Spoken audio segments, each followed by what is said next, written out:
Hello students, welcome to aspirants academy. आज हम पढ़ने वाले part 5 of the Indian constitution the union का चैप्टर नंबर 2, जिसमें हम पढ़ेंगे लेजिस्लेटिव प्रोसीजर का लास्ट पार्ट, पार्ट 3, आर्टिकल 117 से 122 तक। Article 117 special provision as to financial bills.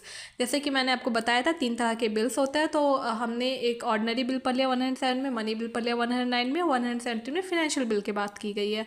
Article 118 rules of procedure, यानी कि जो लोकसभा होगा और जो राज्यसभा होगा वो अपना अपना रूल्स बना सकता है।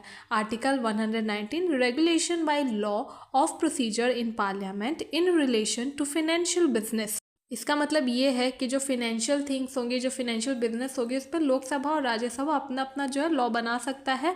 जो फिनेंशियल बिजनेस से रिलेटेड है या फिर जो कंसोलिडेटेड फंड से रिलेटेड है, उन पे दोनों अपना अपना लॉ बना सकते हैं। Article 120 language to be used in parliament. Parliament में बेसिकली 2 ही लैंग्वेज यूज़ करते हैं, हिंदी और इंग्लिश। तो यही 2 लैंग्वेज की बात की गई है कि पार्लियामेंट में कौन सी लैंग्वेज यूज़ होगी। Article 121 restriction on discussion in parliament. इसका मतलब ये है कि जो सुप्रीम कोर्ट या हाई कोर्ट या कोई सा भी कोर्ट जो है, आप उसके जजेस के बारे में या उनके केस के बारे में आप डिस्कशन नहीं कर सकते हो जब तक के लिए उनको हटाने का जो रिमूवल प्रोसेस होता है वो ना लगा हो तब तक।